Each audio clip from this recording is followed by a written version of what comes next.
In the quiet countryside of Redding Hollow, Elias Boone lived alone on his ranch, known throughout town as a man of few words and simple habits. He spoke little, kept to his cattle and land, and stayed away from gossip and the noisy troubles of town life. But he watched everything. Years of working the soil, listening to wind shifts and animal sounds, had sharpened his senses in ways even he didn't fully understand. One evening, as the sun dipped behind the hills and bathed the fields in gold, Elias leaned against the porch railing sipping his coffee. That's when he noticed Clara, his young maid, limping across the yard. Her face was pale, her steps uneven. She clutched a small basket to her side like it weighed more than it should. When Elias asked what happened, Clara gave a small, practiced smile and replied, "Just slipped in the cellar, sir." Nothing much. But Elias had seen real pain, and something in her voice, tight, guarded, unsettled him. He said nothing then, only nodded and returned to his seat, but sleep didn't come easily that night. The next morning, while Clara was inside preparing breakfast, Elias walked the path she had taken the night before. His boots crunched against dry earth and scattered hay. Near the barn, he spotted something odd, dried blood speckled along the edge of the trough, and a small piece of cloth clinging to a bent nail. He plucked it off and turned it in his hand. It matched the hem of Clara's dress. The false story no longer fit. Elias started asking around, but subtly. He stopped by the general store, the blacksmith's, even the dusty little church on the hill. No one knew much about Clara, except that she arrived a few months ago and said she had no family. But one old man, chewing tobacco outside the feed store, muttered something that caught Elias's ear. "Ain't she the sister of that deputy who went missing? Name was Caleb, I think. Got too nosy with the sheriff's dealings." That night, Elias went down to the cellar. In a far corner, behind stacked crates, he noticed disturbed dust and fresh scuff marks. Lifting a loose board, he found a trapdoor. It creaked open with a groan, revealing a narrow stairwell leading underground. At the bottom was a forgotten storage room filled with rotting crates, faded maps, and a dusty box that held something chilling, a rusted sheriff's badge, stained dark at the edges. He closed the trapdoor and didn't say a word to Clara, not yet. But the next evening, he laid the badge on the kitchen table. Clara froze when she saw it. Her hands trembled as she sat down. "You found it," she whispered, almost more to herself than to Elias. And then the truth poured out. Her brother, Caleb, had been a deputy trying to expose Sheriff Hargreaves for smuggling prisoners and seizing land illegally. When Caleb got close, he disappeared. Clara knew the law wouldn't help Hargreaves control too many people. So she came to the ranch, once owned by one of the sheriff's stolen victims, searching for evidence. She had found the trapdoor but was attacked before she could open the box. Elias didn't speak. He didn't ask questions. He simply nodded once. The next night he rode into town, saddle weighed down by documents, maps, and the bloody badge. A town council meeting was underway, and Sheriff Hargreaves sat confidently in the front row.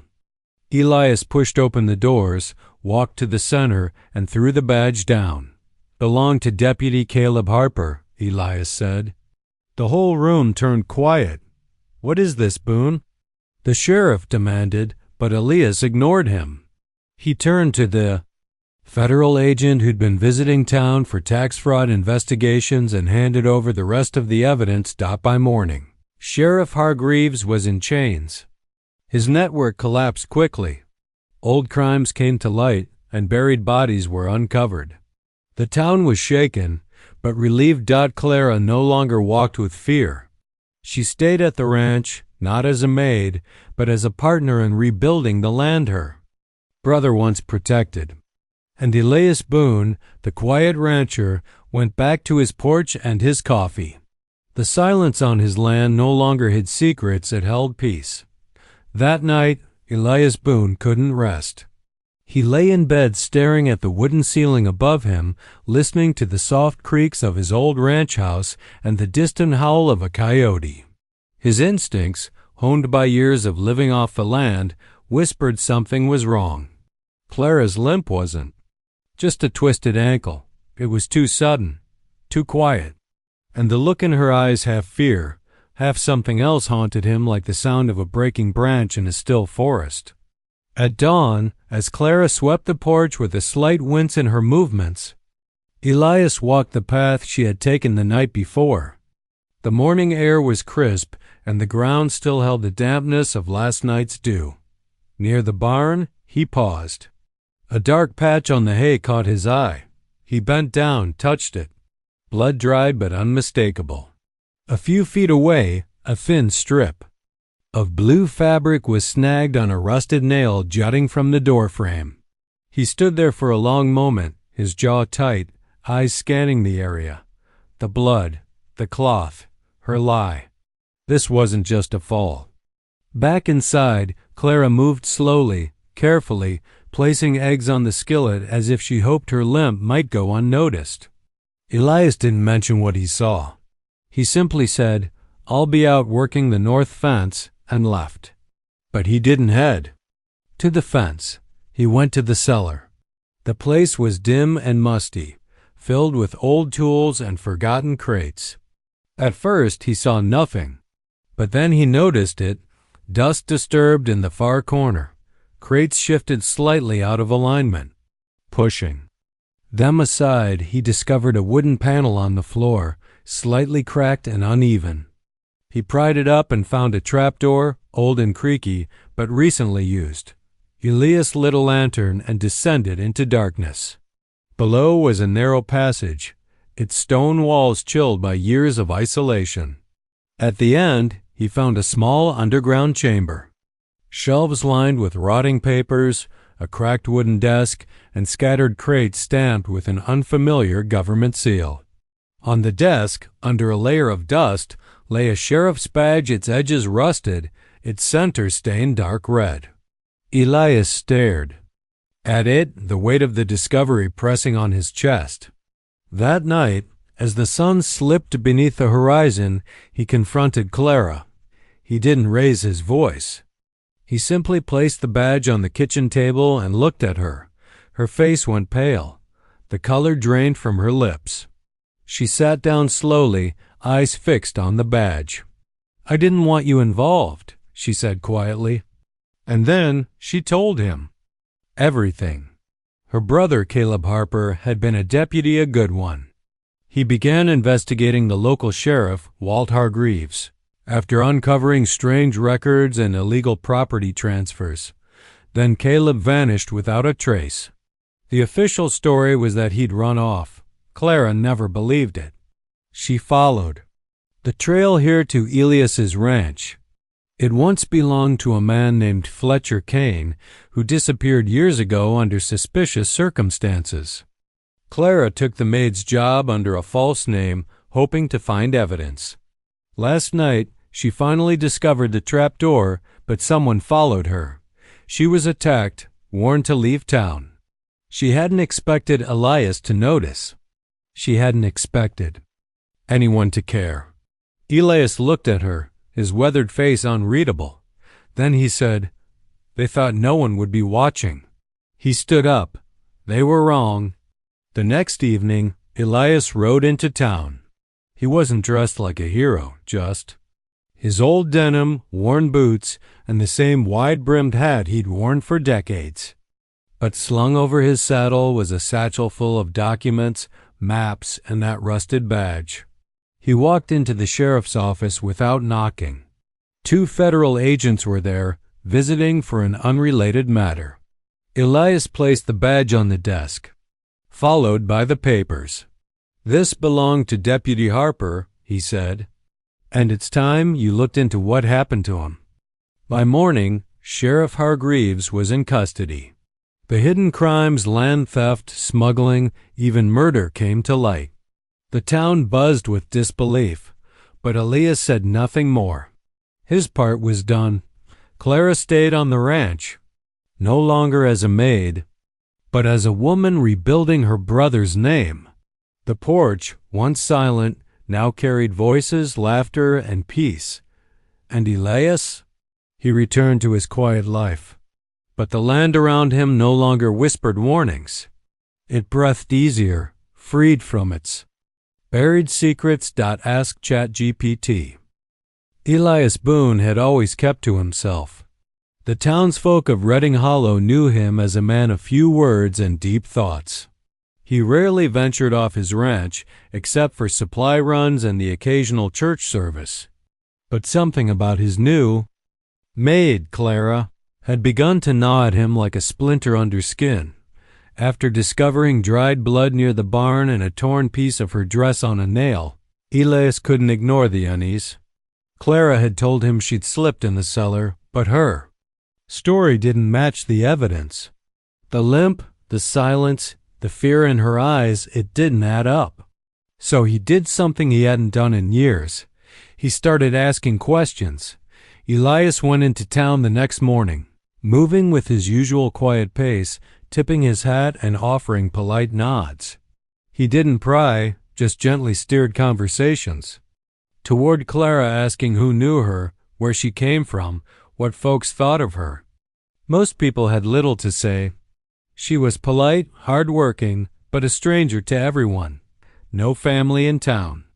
No connections. At the general store, he caught the ear of Miss Doreen, the woman who handled hiring ads and town notices. When asked about Clara's application, Doreen frowned. "I remember her letter," she said, pulling out an old notebook. "Said she was from Elmwood, worked for a retired judge. But when I mailed back for confirmation, I never got a reply." Elias's stomach turned. Later, at the diner, an old man sitting near the stove muttered something as Elias passed by. "That girl, she's Harper's sister, ain't she?" Elias turned sharply. "Caleb Harper?" he asked. The man nodded. Slowly. "Was a deputy here. Good one. Got himself in trouble asking too many questions about Sheriff Hargreaves and those land deals. Then he just disappeared." That night, Elias sat by his fireplace, Clara's quiet footsteps echoing in the kitchen. He stared into the flames, piecing it all together. The fake references. Her silence. The injury. She hadn't come to clean. His house, she'd come for answers. The next morning, Elias went back to the trapdoor he had discovered in the cellar. He descended with a lantern in hand, the musty air heavy around him. Below the house lay an old storage chamber long forgotten by previous owners. Inside, among the dust and broken crates, he found government-stamped boxes, faded maps, and finally, what he was afraid he'd find, a rusted sheriff's badge stained with dried blood and initials, carved faintly on the back. C.H. Clara found him sitting in the kitchen later, the badge on the table between them. "You knew," he said softly. She didn't deny it. Clara sat across from him, her hands trembling in her lap. "My brother was investigating land theft, illegal transfers, prisoners being moved without paperwork. He found something tied to this property. The man who owned it before you, Fletcher Kane, was working with the sheriff. Caleb thought he had proof. Then one day, he didn't come home. I found this," Elias said, sliding the badge forward. "And crates in the cellar. Government markings." Tears welled in Clara's eyes, but she wiped them away quickly. "I couldn't go to the authorities. Sheriff Hargreaves has people everywhere. I came here under a new name, hoping I'd find something, and I did. That night I limped, I found the badge, the papers. Someone followed me. They tried to scare me off." Elias stood up, his jaw clenched tight. "Then it's time someone scared them back." That evening, he saddled his horse and rode into town. With Clara's help, he had collected the documents, maps, and evidence into a leather satchel. He walked straight into the sheriff's office, where Hargreaves sat with a smirk. "Evening, Boone," the sheriff said, leaning back in his chair. "What brings you here?" Elias didn't answer. He dropped the satchel on the desk and opened it. Out spilled the badge, the maps, copies of prisoner logs, and property records. "What's this?" the sheriff asked, frowning. Elias met his eyes. "This is the truth, and you're going to answer for it." It didn't take long after that. Federal agents had already been sniffing around town for unrelated matters. With Elias's evidence and Clara's statement, they acted swiftly. Sheriff Hargreaves was arrested within the week. His network unraveled like rotting rope, revealing years of corruption. Clara stayed on the ranch, not as a maid, but as someone reclaiming her brother's legacy. Elias returned to his quiet life, but the silence felt different now, like justice, not isolation. The land around him finally breathed easy again. His suspicions confirmed. Elias checked the old storage cellar where Clara often worked. There, beneath a pile of crates, he discovered a hidden trapdoor. It led to a narrow underground passage. Inside was a forgotten room filled with dusty documents, crates marked with government seals, and most shocking, a rusted, bloodied sheriff's badge. Elias knew this wasn't an accident. This was a cover-up. The room was cold and silent, its air stale with secrets. Elias held his lantern high, the light flickering against stone walls lined with old wooden shelves. Papers were strewn across. The floor land deeds, prisoner logs, maps showing marked properties. It looked like a record room no one was meant to find. He picked up the sheriff's badge, its metal corroded and stained with something unmistakable. Blood. The initials CH were barely visible on the back. Caleb Harper, Clara's missing brother. Elias stood still for a long moment, the weight of the badge heavy in his calloused hand. Caleb hadn't run off or vanished by accident. He had found something that cost him his life. And someone had made sure that truth stayed buried, quite literally, beneath the floor of Elias's own ranch. He climbed back up, sealing the trapdoor, his mind sharp with purpose. It was no longer just about Clara. It was about justice, about making things right, even if it meant going up against the most powerful man in Redding Hollow. Later that evening, as Clara prepared supper, Elias placed the badge gently on the table between them. She froze. "Where did you find that?"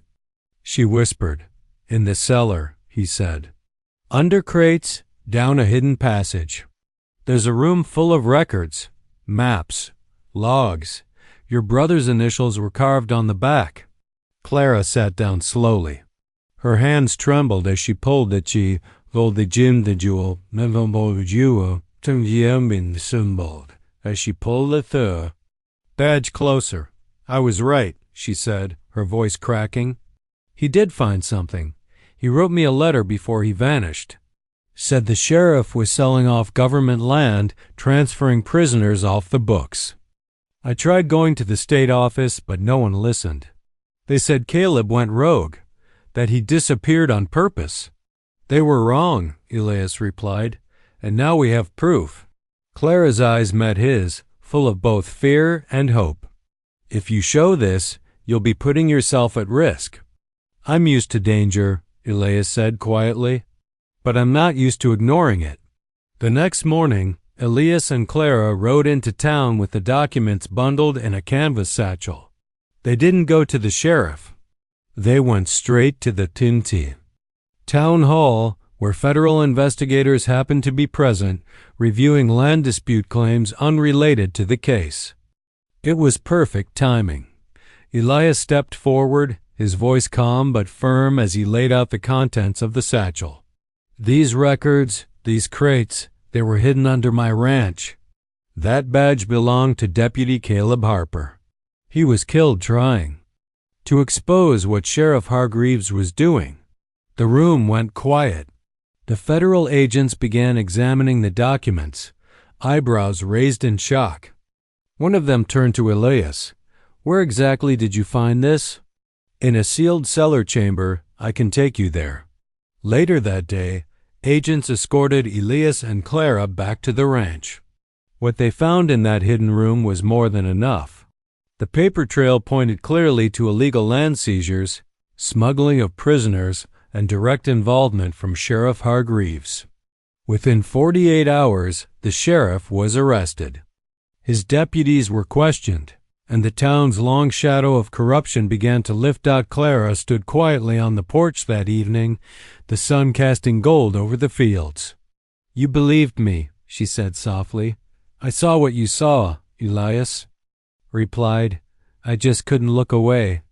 She didn't return to the life of a maid. With the ranch cleared of its dark history, Clara became its steward alongside Elias. Together they began restoring not just the land, but the truth it had buried for too long. And as for Elias, he went back to his quiet routines. But now, when the wind moved through the grass, it carried something new, the sound of justice and the peace that follows it. He confronted Clara with what he had found, and though she resisted at first, she finally broke down. Her brother had been investigating Sheriff Hargreaves for smuggling and land theft. When he got too close, he vanished. Clara, determined to uncover the truth, went undercover as a maid at Elias's rancher property tied to one of the sheriff's previous victims. She had found a lead the night before and was attacked by one of the sheriff's men as a warning. Elias Boone wasn't a man who pried. For most of his life, he believed that silence and space were signs of respect. But after what he had uncovered in the cellar, the hidden room, the rusted sheriff's badge, the papers stamped with stolen names and stolen land, he couldn't stay silent anymore. That evening, the kitchen was quiet except for the faint clatter of Clara's spoon against the pot. She looked up when Elias entered, his boots heavy on the old wooden floor. He held something in his hand, wrapped in a worn cloth. Without saying a word, he laid it on the table and unwrapped it. The blood-stained sheriff's badge glinted in the soft kitchen light. Clara froze. "I found it under the floor," Elias said, voice low but steady. "With papers, maps, prisoner, records, land deeds that don't belong to the sheriff but have his name written all over them. One of the boxes had a deputy's badge inside, with your brother's initials on the back." Her eyes welled up, but she turned away, clutching the edge of the counter, her knuckles white.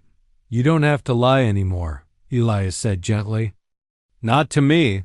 Clara stayed quiet for a long while. The pot on the stove hissed softly, the steam rising into the quiet space between them. Then she spoke, her voice low, shaking. "My brother's name was Caleb Harper. He was a deputy here, honest, stubborn, always trying to fix things that didn't want to be fixed. About a year ago, he started looking into Sheriff Hargreaves. Said things weren't right, land being sold that didn't belong to anyone, prisoners being moved without records. Then he disappeared. Elias said nothing. He let her keep going, let her spill what she'd held inside too long. No one would help me. The sheriff told me Caleb ran off, that he was dirty. But I know my brother. He wouldn't leave me alone in this world unless he was dead. I followed his last trail to this ranch. It used to belong to a man named Fletcher Kane, one of the first to vanish after the sheriff started stealing land. I took a job here, lied about my name and experience. I just needed to find proof." "And you did," Elias said quietly. She nodded, wiping her eyes with the edge of her sleeve. "Last night, I found the trapdoor. I finally saw what Caleb must have seen. I didn't even hear the man come up behind me. He hit me, said if I kept digging, I'd end up like my brother." Elias's jaw clenched, but he said nothing. The pain in Clara's voice did more than any wound ever could. "I didn't think anyone would notice," she said. "Not in this town. Not on this land, I noticed," he said. "And I'm not going to let them silence you." The next morning, they rode into town together. The satchel on Elias's saddle carried everything they had, documents, maps, that rusted badge with Caleb's initials. Elias, known for his silence, stood before the town council and federal agents reviewing tax fraud cases. His voice didn't tremble. "This girl's brother died trying to bring truth to this town," he said, placing the badge on the table. "He died looking for what I found beneath my own house. You want justice? Start here." The room was stunned. What followed was swift. Federal agents seized the evidence. A quiet investigation turned loud. Within days, Sheriff Hargreaves was arrested. His deputies turned on him, and Clara's brother was finally cleared, at least in memory. Back at the ranch, Clara stood by the fence line one evening, watching the sky bleed orange and pink. "You didn't have to help," she said softly.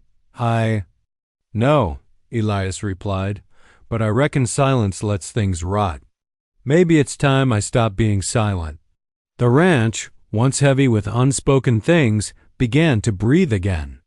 Clara stayed, not as a maid, but as someone with roots. Elias still didn't talk much, but when he did, his words mattered. Sometimes justice doesn't ride in loud. Sometimes it walks slow, speaks soft, and digs deep. The fire crackled low in the hearth as Clara sat across from Elias, her eyes still red but steadier than they had been in weeks. The truth had finally come out about her brother Caleb, the hidden chamber under the ranch, and the bloody badge Elias now held in his hand.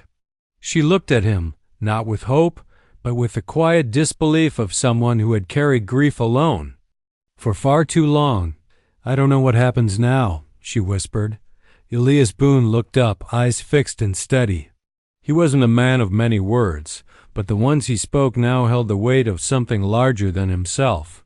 "I promise you," he said, "you won't be silenced again."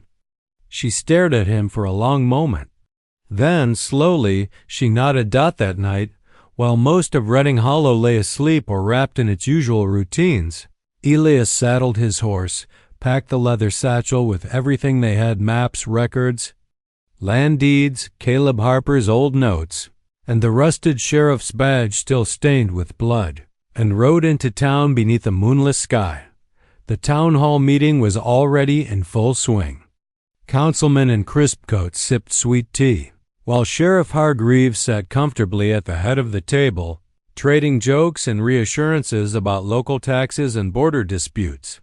He was a picture of calm authority until the doors burst open. Elias Boone walked in, boots echoing against the polished floor. His long frame cast a shadow across the room, and for a moment, all conversation died. Hargreaves looked up and smiled, though his eyes flickered with unease. "Boone," he said slowly, "didn't expect to see you here tonight." Elias didn't respond. He walked to the center of the room, unslung the satchel, and dropped it onto the council's table with a heavy thud. The room fell completely still. He reached in, pulled out the bloody badge, and set it in front of the sheriff. "This belonged to Deputy Caleb Harper," Elias said, his voice calm but edged with iron. "I found it buried beneath my land in a room hidden below the cellar, along with records proof of land theft, false arrests, illegal sales, all of it tied to your name." For a moment, no one moved. The air itself seemed to hold its breath.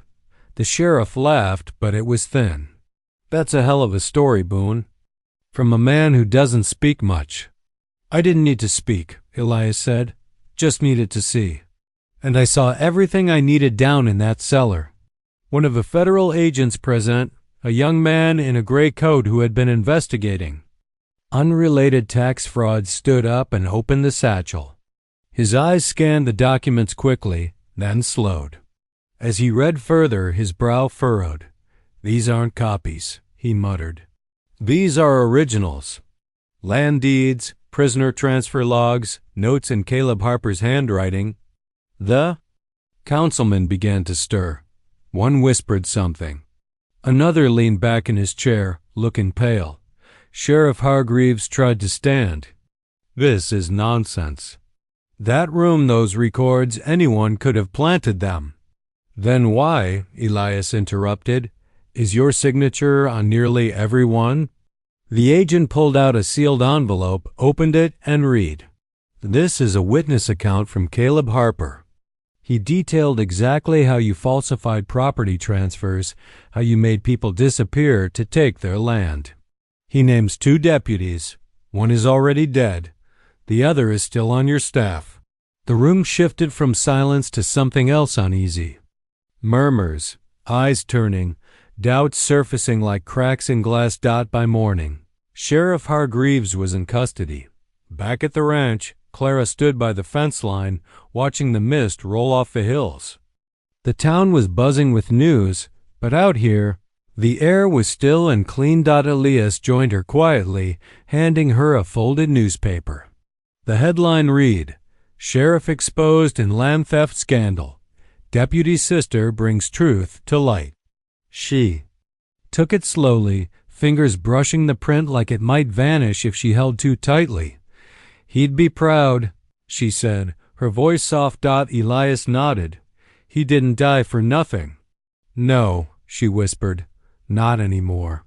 She looked at him not just as the quiet man who once hired her, but as the one who stood up when no one else did. And Elias, a man who'd spent his life avoiding the noise of the world, felt something shift in his chest. Maybe sometimes silence had to break for justice, for truth, and for the people who couldn't speak anymore, and when it did, it sounded a lot like courage. The room went silent. Some doubted him until federal agents present in the room for unrelated fraud cases took notice. They seized the documents, verified the badge, and by morning, Sheriff Hargreaves was in handcuffs. His network of corruption unraveled quickly, exposing years of buried crimes, stolen land, and vanished men. The town was shaken, but truth had finally broken through. Elias Boone had never raised his voice in a public place. He never needed to. His life had been one of quiet strength, plowing the earth, fixing broken fences, and respecting the silence of wide-open skies. But standing in the middle of the town hall, his hands calloused and trembling slightly, he realized that sometimes silence had to be broken. And when he finished speaking, the weight of his words pressed down on every person in the room. Documents he laid out on the table trembled slightly as a breeze slipped through the open windows. The sheriff's bloodied badge sat in the center like a silent witness. Elias had expected questions, maybe even laughter. And he got them. "This is hearsay," one councilman muttered. "Boone's not a lawman." Another whispered, "Mans." Always kept to himself, who knows what he's really seen. Sheriff Walt Hargreaves leaned back in his chair, arms folded, feigning calm. "Are we really letting a rancher spin ghost stories? It's a rusted badge and some old paper. No proof of anything." But the mood shifted when one of the federal agents visiting town on unrelated tax audits stepped forward. A young woman in a sharp gray suit, Agent Ross, asked to see the documents. Elias handed them over without a word. As her eyes scanned the first few pages, her expression changed. She called over her partner, an older man who had seen his fair share of lies. They whispered, checked signatures, matched dates. The tension thickened as their brows furrowed deeper. "This isn't just paperwork," Ross said finally, lifting. "One of the land deeds. These are official records altered and hidden. Some of these names match up with federal missing persons reports." She held up the sheriff's badge. "And this badge serial number matches Deputy Caleb Harper. Filed missing last spring. Never found." Hargreaves stood up, now visibly sweating. "You can't just take his word. He's a rancher, she's a maid, for God's sake." Ross didn't blink. "And you're a sheriff with falsified records under your name. We'll let the evidence speak." Within the hour, The agents had taken custody of the documents and secured a warrant for the sheriff's office. By morning, Walt Hargreaves was in handcuffs, his boots kicking up dust as he was marched across the courthouse lawn. His deputies, those who hadn't already fled, were questioned one by one. It was like pulling thread from an old sweater once. It started unraveling. There was no stopping it. In the days that followed, the truth spilled out faster than the town could process it. Hidden land deals, people forced off their property, prisoners quietly transferred out of jurisdiction and never heard from again. Caleb Harper hadn't been the only one who went missing. He was just the one who got closest to the truth. The town was stunned. Reading Hollow had long prided itself on peace and order, but now that peace was revealed to be a silence bought with fear. Clara stood at the edge of the sheriff's property as men hauled out crates of hidden evidence. She didn't cry, not in front of the cameras or the townsfolk now whispering her name. But when Elias walked up beside her, his presence steady and calm, she finally allowed herself a small breath of relief. "He didn't die in vain," she said quietly, watching. "The agents come and go." "No," Elias said. "He died fighting for the truth. And now the truth's fighting back." Word spread quickly across the countryside. Newspapers from nearby counties printed headlines like "Sheriff's Corruption Ring," "Uncovered by Local Rancher and Deputy Sister," and "Years of Disappearances Finally Explained." Clara was offered opportunity state protection, even a job in a federal office, but she turned them down. She stayed at Elias's ranch, not as a maid, but as someone with purpose.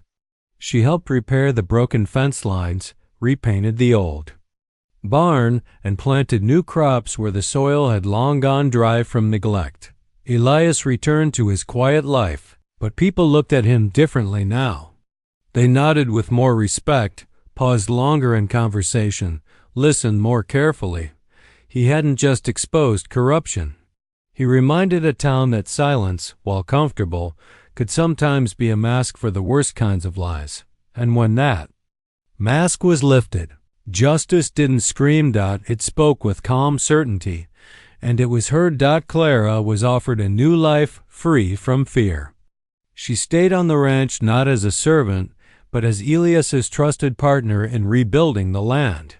The townspeople, once wary of the silent rancher, now saw him as a quiet hero. And though Elias returned to his simple life, the silence on the ranch had changed. It no longer hid secrets. It held justice, peace, and a hard-won sense of hope. The days that followed Sheriff Hargreaves' arrest were heavy with disbelief, then slowly healing. Rumors gave way to facts. Justice, once an abstract notion in Reading Hollow, had finally taken shape in courtrooms, on headlines, and in whispered conversations across the dusty fields. And in the middle of it all stood two people who had carried the weight of truth through silence, danger, and grit. Elias Boone and Clara Harper. Clara had the option to leave. The federal agents offered her relocation, a new identity if she wanted, even counseling to help with the trauma of what she'd been through. She thought about it, briefly. But when she looked out at the ranch from the old porch swing, watching the breeze dance through the wheat Elias had planted that spring, she realized she had already found what she was looking for. "I think I want to stay," she said one morning, her voice quiet as she sipped coffee beside Elias on the porch. Elias didn't look surprised. He nodded slowly, not as permission, but as acknowledgement. "Then you stay, not as help, as family, as someone who matters." And she did. Clara wasn't just another hand on the ranch now, she was a partner. They worked side by side, restoring the land that had fallen into quiet neglect. The barn was repainted, the fences reinforced, and the neglected east pasture was finally cleared. Together, they planted rows of corn and sunflowers, something that hadn't grown there in years. Elias built her a small cottage near the main house, though more often than not, She spent her evenings in his kitchen, talking about the day, laughing softly over shared meals. It wasn't romance in the typical sense. It was something deeper. A trust forged not through soft words but through battles survived, secrets shared, and truth reclaimed. The townsfolk, once skeptical of Elias Boone, the reclusive rancher who never joined Sunday services or lingered at the feed store, began to nod at him when he passed. Some tipped their hats. A few even stopped by to offer help or drop off tools. They didn't flood him with praise.